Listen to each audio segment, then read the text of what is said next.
Praise the lord. పరిశుద్ధుడు ఇశ్రాయేలీయుల దేవుడైనటువంటి యేసుక్రీస్తు వారి శక్తి కలిగిన నామమున ఈ రోజున దేవుని ఉపవాస వాక్యమునకు దేవుని పేరట అందరికీ వందనాలు. ఈరోజు వాక్యంలోనికి వెళ్ళే ముందు ఒక రిక్వెస్ట్ ఏంటంటే, చెప్పే వాక్యాన్ని జాగ్రత్తగా వినండి. మీకు ఉపయోగపడుతుంది. ఇకపోతే మీకున్న ప్రార్థన అవసరతలని తెలియజేసినట్లయితే మీ గురించి ప్రార్థన చేయటం జరుగుతుంది.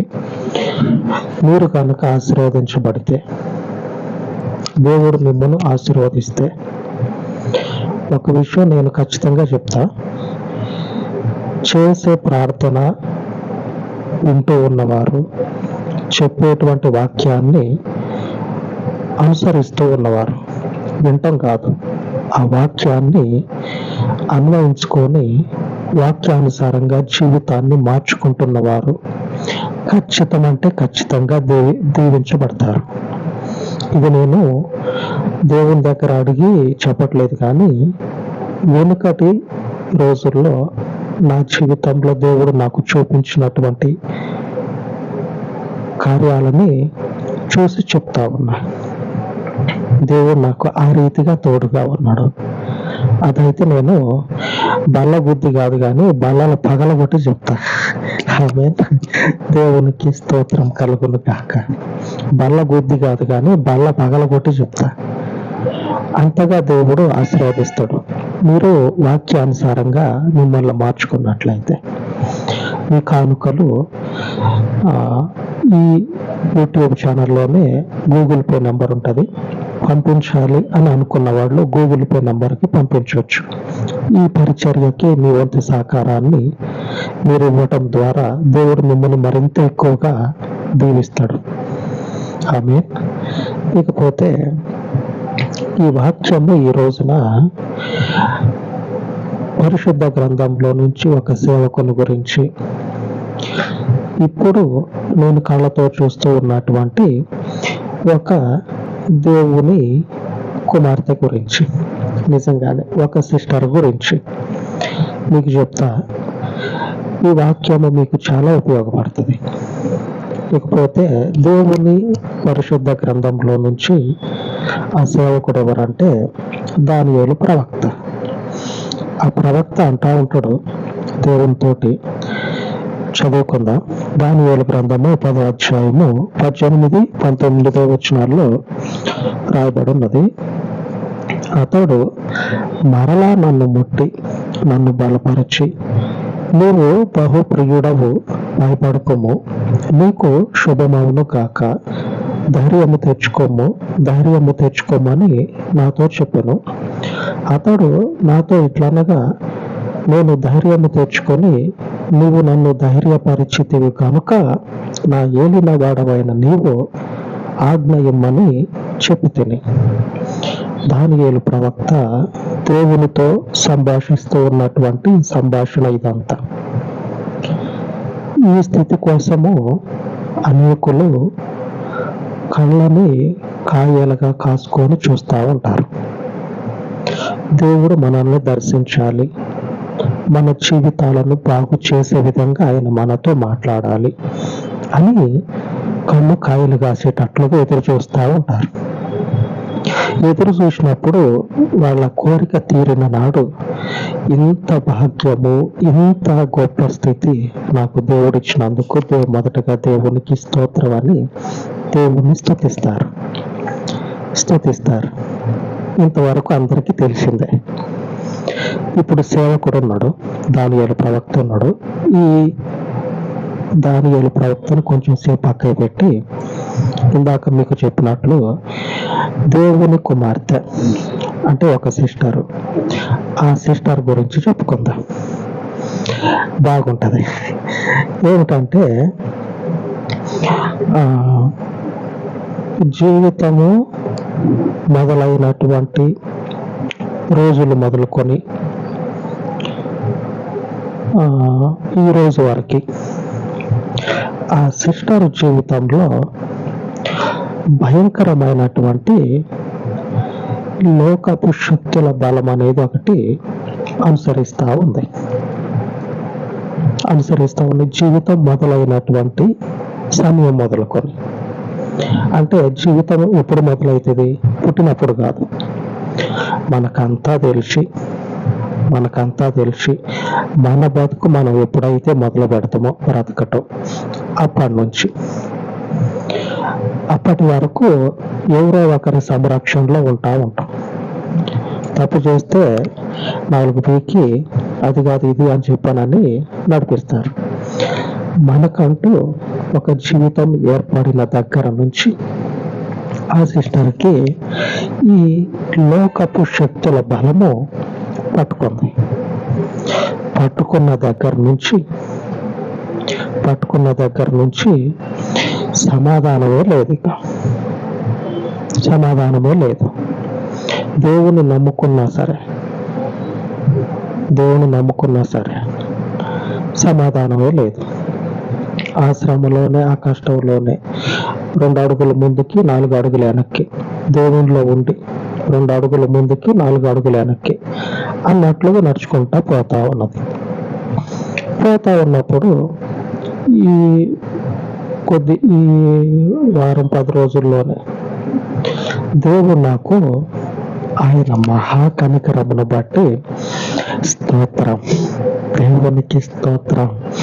ఆయన మహా కనికరాన్ని బట్టి ఆ శక్తులేంది, వాటి బలమేంది, వాటి వ్యవహారం ఏంది, ఈ అక్కేంది, ఈ అక్క సమస్య ఏంది, ఈ అక్క ఇంతగా ఇబ్బందులు పాల్గొనడానికి కారణం ఏంది అని దేవుడు నాకు కళ్ళకి చూపించి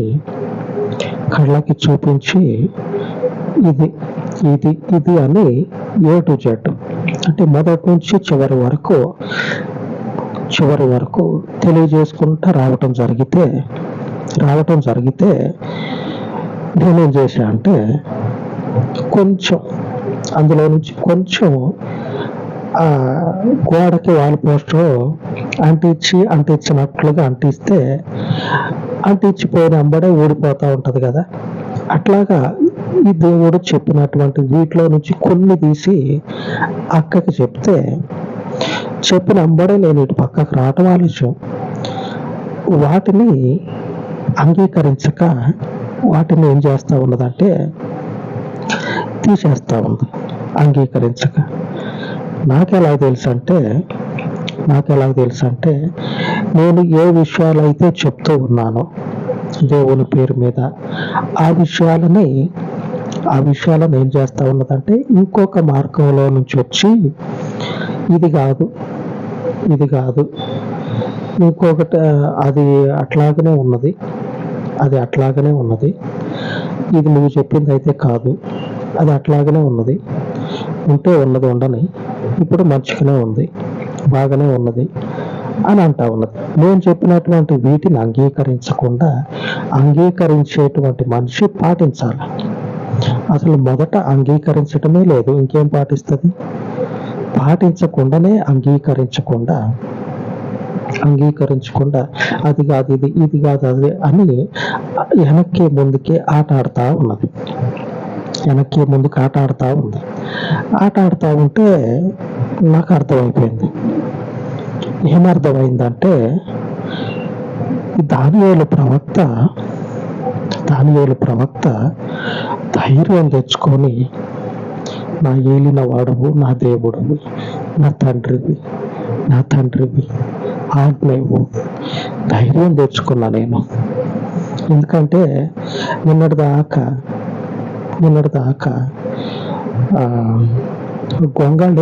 గొంగళి ఉంటది కదా, మూలను పడేస్తే ముడుచుకుపోయి కుప్పలాగా ఒక దగ్గర ఉంటది. అట్లాగా ముడుచుకుపోయి బతికే భయంతో. ఇప్పుడు నువ్వు వచ్చిన దేవుడివి, నాకు చెప్తా ఉన్నావు, ఇట్లా చేయదాని అని నాకు చెప్తా ఉన్నావు. ఇంతకంటే ఇంకేం కావాలా? నేను చేస్తా, నాకు ధైర్యం ఇచ్చినావు నువ్వు, నేను చేస్తా అని ప్రవక్త దేవుని ముందు ధైర్యంగా నువ్వు చెప్పు నేను చేస్తా అని అంటా ఉన్నా. ఇదే కదా కావాల్సింది. అన్య జనాంగము ఆస్తులు సైతము అప్పచెప్తారు. ఎందుకంటే మా జీవితంలో ఏం జరుగుతుందో, మేము ఎక్కడున్నామో మాకు తెలియాలని ఆస్తులను అప్పచెప్తారు. దేవుడు ఆస్తులు అడగకుండానే వారి సమస్యని చెప్తా ఉంటే, చెప్పిన వాటిని అంగీకరించకుండా ఏం జరుగుతూ ఉన్నదంటే, ఆ సమస్యని అట్లాగనే ఉంచుకోవటం వల్ల వాళ్ళ జీవితాలు నశించిపోతా ఉన్నాయి. ఇట్లాగా చెప్పిన దానిని అంగీకరించకపోవటానికి కారణం ఏంటో తెలుసా? అసలైన కారణం, చెప్పిన ఆ మాట, దేవుని మాటను అంగీకరించకపోవటానికి అసలైన కారణం ఏంటంటే, ఈ లోకపు శక్తులకి మనము అవకాశం ఇచ్చినప్పుడు అవి మన కుటుంబంలోనికి వచ్చి నిలబడతాయి. అంటే వాటికి అవకాశం మనం ఏ రీతిగా ఇస్తాం? వాటికి సంబంధించినటువంటి కార్యక్రమాలలో మనం భాగం అవటం వల్ల. ఇప్పుడు ఈ సిస్టరు ఈ చెప్పినటువంటి వాక్యాలను అంగీకరిస్తే ఆ కార్యక్రమాలలో పేరు రిజిస్టర్ చేసుకోకూడదు. అంతే కదా. పేరు అక్కడ రిజిస్టర్ చేసుకోకుండా ఆ కార్యక్రమాలకు దూరంగా ఉండాలి. మరి ఈ అక్క వల్ల కాదు ఆ కార్యక్రమాలకి దూరంగా ఉండటం. అందుకు చెప్పినటువంటి దేవుని మాటల్ని అంగీకరించకుండా వెనక్కి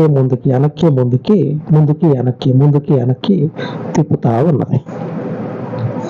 ఇట్లాగ తిప్పటం వల్ల ఏం జరుగుతుందంటే, నేను అనుకుంటా అవును ఇది కాదేమో అని ఆమె ఉద్దేశం. అట్లా అనుకోవటానికి మనుషులు చెప్తే విన్నది కాదు. అట్లా అనుకోవటానికి దేవుని ఆత్మ ఉన్న మనుషునికి దేవునికి స్తోత్రం. అటు ఏం జరుగుతుంది, వీళ్ళ యొక్క ఆలోచన ఏంది, అటు ముందు ఇటు వెనక దేవుడు తెలియజేస్తాడు. అప్పుడు నాకు ఆ సిస్టర్ ఇట్లాగా చెప్పినప్పుడు నాకు అర్థమైంది. అంటే దేవుడు చెప్పినటువంటి ఆ మాటని ఈయన గనక పాటిస్తే ఆ కార్యక్రమాల్లో ఈయన పోకుండా ఉండాలి. ఆ కార్యక్రమాలలో పాలు పంచుకోకుండా ఉండాల్సి వస్తుందేమో అని. ఏం లేదు మామూలుగానే అప్పుడులాగే ఉన్నది. ఏం లేదు, తగ్గిపోయింది. ఏం లేదు, అప్పుడంతా ఏం లేదు, మామూలుగానే ఉన్నది. ఈ బలం అనేది ఎప్పటి నుంచో ఉంది, ఇప్పుడు పెద్దగా ఏం లేదు కానీ మామూలే అని ఇట్లాగా ఆ సమస్యని కప్పిపెట్టుకొని పోతా ఉండాలి. దేవుడు మనుషులలో ఉన్న ఆ లోపాన్ని సరిచేయటం ఎవరికో కొద్ది మందికే జరుగుతుంది. దేవుడు అంతటా దేవుడు వచ్చి మాట్లాడి ధైర్యపరచడం, వారికి ఉన్న సమస్యను చెప్పటం కొద్ది మందికే జరుగుతుంది. ఆ కొద్ది మందిలో ఒకరిగా ఉన్నటువంటి ఈ సిస్టరు ఆ దేవుని ఆ విడుదలని, స్వస్థతని కాలదనుకుంటా ఉన్నా.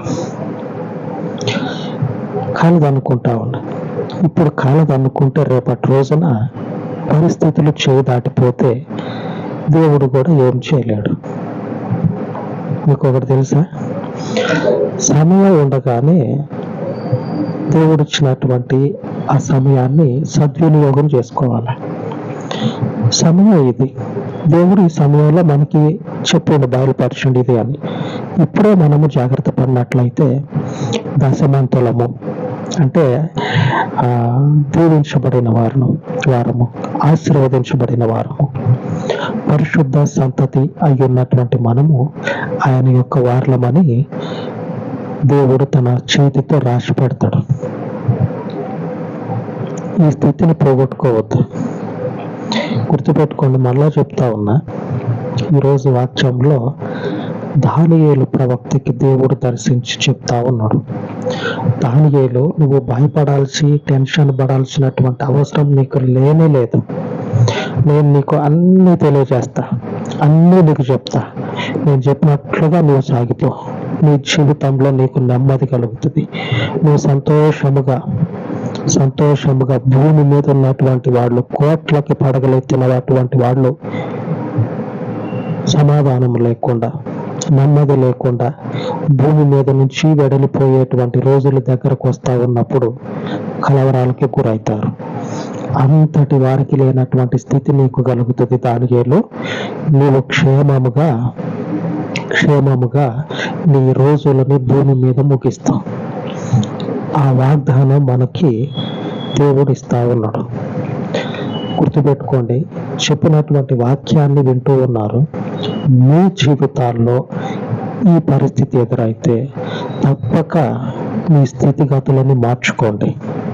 ఎందుకంటే దీవించబడతారు. ఆ శక్తుల బలానికి లోబడితే అవి ఒక పట్టాన మనుషుడిగా ఉంచవు. గుర్తుపెట్టుకొని మళ్ళా చెప్తా ఉన్నా, ఈ దెయ్యాలనేవి, ఈ శక్తులు అనేవి మనుషులని పట్టి నశింపచేస్తాయి. ఎంతగా అంటే ఇంత అని చెప్పటానికి మనిషి ఊహకే అందదు. వాటి బారి నుంచి విడిపించబడటానికి మిమ్మల్ని మీరు, మీకు ఇష్టం లేకపోయినా సరే, దేవుని వాక్యానుసారంగా దేవుని వాక్యము మీ దగ్గరకు వచ్చి ఇది అని మీకు తెలియజేసినట్లయితే ఎవరైనా బయటికి వచ్చి మిమ్మల్ని మీరు మార్చుకోండి. లేదు, నేను ఆ కార్యక్రమంలో పేరు రిజిస్టర్ కావాలా, ఆ గుంపులో ఆ మందిలో నేను ఉండాలా, తైతక్కలాడాలా అనే ఆలోచన ఉంటే ఆ బలమైనటువంటి శక్తుల చేతికి చిక్కితే అటు తర్వాత జీవితము ఊహించుకోవటానికి భయంకరంగా ఉంటుంది. మన ఊహకి అందదు. అందుకే మరలా చెప్తా ఉన్నా, మిమ్మల్ని మీరు దేవుని విషయంలో మార్చుకోవటానికి ఏ మాత్రం సందేహించొద్దు. 20 సంవత్సరాలప్పుడైనా సరే దేవునికి లోబడండి. 30 సంవత్సరాలైనా సరే దేవునికి లోబడి మిమ్మల్ని మీరు మార్చుకోండి. 50 సంవత్సరాలైనా సరే దేవునికి లోబడి మిమ్మల్ని మీరు మార్చుకోండి. ఏ సంవత్సరం అయినా సరే, ఏ వయసు అయినా సరే, ఆయన మీ జీవితంలోనికి వచ్చి పరిస్థితి మారాలి, జీవితం మారాలి అని చెప్తే తప్పక లోబడండి, దేవునికి మార్చుకోండి. ఎందుకంటే మరలా చెప్తా, ఎందుకంటే నా కళ్ళ ముందు జీవితాలు ఉచితార్థంగా అంటారు కదా, కొత్త పుణ్యానికి అని అంటారు కదా, కొత్తగానే చేతులు కాల్చుకొని ఇప్పుడు ఏమి చేయలేక నశించిపోయిన వారు, జీవోత్సవంలాగా బతుకుతున్న వారు అనేకులు ఉన్నారు. నా కళ్ళ ముందే నేను చూశా. అందుకే మీకు చెప్తా ఉన్నా, దేవుడు మనల్ని దర్శించి బలపరిచే దేవుడు. మీరు ఇలాగుండండి అని ఆ ప్రవక్తని కూడా బలపరుస్తూ ఉన్నాడు. ఇలాగుండండి అని. ఎందుకంటే ఆయన మహాదేవుడు. ఈరోజు ఆ మహాదేవుడు మనకిస్తున్న వాగ్దానము ఈ ఉపవాస దినమున ఇర్మియా గ్రంథము 46వ అధ్యాయము 28వ వచనము, నా సేవకుడవైన యాకోబు, నేను నీకు తోడై ఉన్నాను, భయపడకము. నేను ఎక్కడికి నిన్ను చెదరగొట్టితునో ఆ సమస్త దేశ ప్రజలను సమూల నాశనము చేసేదను. అయితే నిన్ను సమూల నాశనము చేయను, నిన్ను శిక్షింపక విడువను గాని న్యాయమును బట్టి నిన్ను శిక్షించేదను. ఇదే యెహోవా వాక్కు. ఈ వచనంలో మన వాక్య ధ్యానము. ఈరోజు దేవుని వాగ్దానము మనకి, నా సేవకుడవైన యాకోబు, నేను నీకు తోడై ఉన్నాను, భయపడకము. నేను నీకు తోడై ఉన్నాను, భయపడకము. గుర్తుపెట్టుకోండి, ఇప్పటి వరకు చెప్పిన వాక్యంలో దేవుడు తోడై ఉంటే దానియేలు ప్రవక్తకి దేవుడు వచ్చి చెప్తా ఉన్నాడు, ఇలాగుండు దానియేలు, భయపడగాకు, నువ్వు నేను నీ పక్కన ఉండగా ధైర్యం తెచ్చుకొని నిలబడు. ఈ సిస్టర్కి కూడా చెప్తా ఉన్నాడు, నేను నీకు తోడై ఉన్నాను కనుక నేను నీకు తోడై ఉన్నాను, భయపడకము. ఎందుకు? ఆ శక్తుల బలము నుంచి ఏ రీతిగా బయటపడాలో చెప్తా ఉన్నా. చెప్పే కదా, ఇలాగ చేసి బయటికి రా. నేను బయటికి రాను, ఆ కార్యక్రమాలలో ఆ గుంపులో ఎగురుతా అంటే ఆ శక్తులు ఏం చేస్తాయి అంటే విడిపించుకోవటానికి అవకాశం లేని విధంగా పట్టుకుంటాయి. మన వాగ్దానము దేవుడు చెప్తా ఉన్నాడు, నేను నీకున్నా కదా, భయపడద్దు. ఎంతటి బలమైనటువంటి శక్తులైనా సరే ఏకొచ్చి వాళ్తే చెయ్యినట్టు కదిలిస్తే చాలు ఎగిరిపోతుంది. ఆ బలమైనది ఈగలాగా దేవుడు ఏం చేస్తాడంటే ఆ శక్తుని తోలేస్తాడు. దేవుని ముందు, ఆయన బలం ముందు ఆ బలమైన శక్తుల యొక్క బలము ఈగలతో సమానం. మన మీద వాలిన ఈగలని అలాగ తోలేస్తాడు ఆయన. ఆమేన్. ఆయనకు లోబడదాం. బలపరుస్తా ఉన్నాడు కదా, వచ్చి చెప్పి ఎలాగుండండి అని ఉంటే క్షేమమే కదా. ఆమేన్. అలాగ ప్రార్థించుకుందాం. సర్వోన్నతుడా, దానియేలు వలె ప్రవక్తలముగా, పరిశుద్ధ యాజక సమూహముగా ఈ రోజున మీ పవిత్ర రక్తంలో కడగబడినటువంటి వారు ఎందరెందరో ఉన్నారు. వారిలో తండ్రి ఈ వాక్యాలను వింటూ ఉన్నటువంటి సహోదరులను, అలాగే సిస్టర్స్ని, వారి కుటుంబాలను దర్శించి వారికి ఈ స్థితి గనక వాళ్ళ జీవితంలో ఉంటే వారు చేయుచూ ఉన్నటువంటి ఇహలోక మాలిన్యము ఏదైతే ఉన్నదో దానిని విడిచిపెట్టి నీ చిత్తమును అంగీకరించి వారిని వారు సంరక్షించుకున్నట్లు, వారిని వారు కాపాడుకున్నట్లు నీ దక్షిణ హస్తమును చాపమని, నీ మందిరము నీ ఆత్మచేత నింపబడి నీ ఆత్మచేత నడిపించబడుతూ ఉండగా అనేకులు నీ సన్నిధికి వస్తూ ఉండగా వారిని తండ్రి సంరక్షించి వారి యొక్క సమస్యలు, వారి యొక్క శాపాలను పోగొట్టండి. నీవు మాత్రమే బలవంతుడవు. లోకములోని బలము వ్యర్థము. నీ బలము చేత మమ్మను దర్శించి స్వస్థపరచుమని యేసు నామమున వేడుకొనుచున్నాను తండ్రి. ఆమేన్, ఆమేన్. మన దేవుని కరుణ హస్తము మనకు తోడయ్యుండును గాక. ఆమేన్, ఆమేన్.